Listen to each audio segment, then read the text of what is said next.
کبھی سوچا ہے کہ علم کیا صرف کتابوں کو پڑھ لینے سے آتا ہے، یا پھر اس کا کوئی ایسا سرچشمہ بھی ہے جو ہماری عقل سے کہیں آگے ہو؟ آج ہم ایک ایسے ہی نورانی واقعے پر بات کریں گے جس کا تعلق عظیم عالم علامہ بحر العلوم کی زندگی سے ہے۔ یہ واقعہ ہمیں بتاتا ہے کہ حقیقی علم اور روحانی فیض کا اصل راز آخر ہے کیا۔ تو آئیے مل کر اس گہرے راز سے پردہ اٹھاتے ہیں۔ اچھا، تو یہ سارا ماجرا شروع ہوتا ہے ایک بہت ہی سادہ لیکن گہرے سوال سے۔ ذرا تصور کریں، نجف اشرف کا ماحول ہے اور دو بہت بڑے عالم ایک ساتھ بیٹھے ہیں، مرزا ابوالقاسم قمی اور علامہ بحر العلوم۔ مرزا قمی علامہ کی شخصیت سے اتنے متاثر ہوئے کہ انہوں نے پوچھ ہی لیا، آپ یہ بے شمار روحانی اور باطنی نعمتیں آخر حاصل کہاں سے کرتے ہیں؟ بس یہی وہ سوال تھا جس نے ایک ناقابل فراموش واقعے کو جنم دیا۔ اب علامہ بحر العلوم نے اس کا کوئی کتابی یا فلسفیانہ جواب نہیں دیا، نہیں، بلکہ انہوں نے اپنی زندگی کا ایک ایسا واقعہ سنانے کا فیصلہ کیا جس نے سب کچھ بدل کر رکھ دیا تھا۔ ایک ایسا واقعہ جو مسجد سہلا میں پیش آیا۔ تو علامہ نے واقعہ سنانا شروع کیا۔ وہ بتاتے ہیں کہ رات کا آخری پہر تھا اور وہ مسجد کوفہ میں نماز شب کے لیے موجود تھے۔ ان کا پلان بالکل سیدھا سادہ تھا، عبادت مکمل کرنی ہے اور صبح ہونے سے پہلے نجف واپس پہنچنا ہے، کیونکہ شاگردوں کا درس تھا۔ ذرا دیکھیں اپنی علمی ذمہ داری کا کتنا احساس تھا۔ یہ ان کا روز کا معمول تھا جسے وہ کبھی نہیں چھوڑتے تھے۔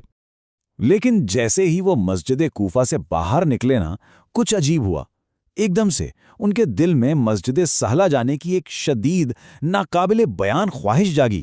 کوئی پلان نہیں تھا، کچھ سوچا نہیں تھا، بس ایک عجیب سی کشش تھی جو انہیں اپنی طرف کھینچ رہی تھی۔ اب علامہ ایک عجیب کشمکش میں پھنس گئے۔ ایک طرف تو ان کا دماغ کہہ رہا تھا کہ بھائی صبح درس ہے، واپس چلو نجف، ذمہ داری ہے۔ دوسری طرف دل تھا جو کہہ رہا تھا نہیں، مسجد سہلا جانا ہے۔ ایک زبردست روحانی کھچاؤ تھا، یوں سمجھیں کہ عقل اور عشق کی ایک جنگ چھڑ گئی تھی۔ اور وہ اسی سوچ میں تھے کہ اچانک ایک غیبی مدد آ گئی، ایک بہت تیز ہوا چلی۔ لیکن یہ کوئی عام آندھی نہیں تھی۔ اس ہوا نے، آپ یقین کریں، صرف ان کا رخ موڑا اور انہیں سیدھا مسجد سہلا کی طرف دھکیلنا شروع کر دیا۔ بس چند ہی لمحوں میں وہ مسجد کے دروازے پر تھے۔ ایسا لگا جیسے قدرت نے خود فیصلہ کر دیا ہو کہ جانا کہاں ہے۔ اور بس یہاں سے اس واقعے کا سب سے اہم حصہ شروع ہوتا ہے، وہ حصہ جس نے علامہ کی زندگی ہمیشہ کے لیے بدل کر رکھ دی۔ مسجد کے اندر کچھ ایسا ہونے والا تھا جو ان کے علم کے سارے راز کھولنے والا تھا۔ علامہ جیسے ہی اندر داخل ہوئے تو کیا دیکھتے ہیں کہ مسجد بالکل خالی ہے، ہر طرف ایک سناٹا۔ لیکن ایک آواز آ رہی تھی، ایک ہستی اللہ کی بارگاہ میں ایسی دل کو چھو لینے والی مناجات میں مشغول تھی کہ علامہ کے قدم وہیں کے وہیں جم گئے۔ وہ مناجات سن کر تو علامہ کی حالت ہی غیر ہو گئی۔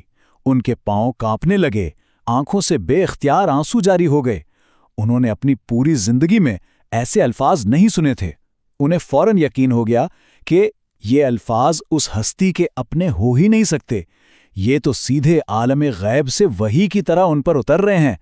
جیسے ہی مناجات ختم ہوئی، اس نورانی ہستی نے علامہ کی طرف دیکھا اور انہیں فارسی میں پکارا، مہدی یہاں آؤ۔ اب دیکھیے، علامہ کا اصل نام تو مہدی ہی تھا، اور اس ہستی کا انہیں نام سے پکارنا یہ تو اس بات کا ثبوت تھا کہ یہ کوئی اتفاقی ملاقات نہیں تھی۔ علامہ ادب کے مارے بس چند قدم ہی آگے بڑھے اور رک گئے۔ اس پر اس ہستی نے دوبارہ فرمایا، اور آگے آؤ۔ اس آواز میں ایک عجیب محبت بھی تھی اور ساتھ میں ایک جلال بھی تھا۔ علامہ پھر بھی جھجک رہے تھے، تھوڑا سا اور آگے بڑھے تو تیسری بار حتمی حکم آیا، آگے آؤ، تکلف نہ کرو۔ بس اس جملے نے سارے فاصلے مٹا دیے۔ علامہ بالکل قریب چلے گئے، اتنے قریب کہ کوئی فاصلہ ہی نہ رہا۔ اور پھر اس نورانی ہستی نے ان سے وہ باتیں کی جو اصل راز تھی۔ لیکن سوال یہ ہے کہ اس ہستی نے کہا کیا؟ اچھا، یہاں علامہ نے واقعہ سناتے سناتے ایک دم خاموشی اختیار کی اور مرزا قمی کو دیکھا، کیونکہ اصل جواب ان الفاظ میں نہیں تھا جو کہے گئے، بلکہ اصل جواب تو اس پورے تجربے میں تھا، اس ملاقات میں تھا۔ یہی تو وہ لمحہ تھا جس نے علامہ کو وہ سب کچھ دے دیا تھا جس کے بارے میں مرزا قمی نے پوچھا تھا۔ پھر علامہ نے جواب دیا، انہوں نے کہا، یہ سب اسرار مکتومہ ہیں، یعنی وہ چھپے ہوئے راز جو مجھے کسی کتاب سے نہیں بلکہ براہ راست امام زمانہ عجل اللہ فرجہ الشریف سے ملے ہیں۔ میری تمام روحانی دولت کا، میرے تمام علم کا اصل سرچشمہ وہی ذات پاک ہے۔ تو پھر اس پورے حیران کن واقعے سے ہمیں کیا سبق ملتا ہے؟ یہ صرف ایک کہانی نہیں ہے،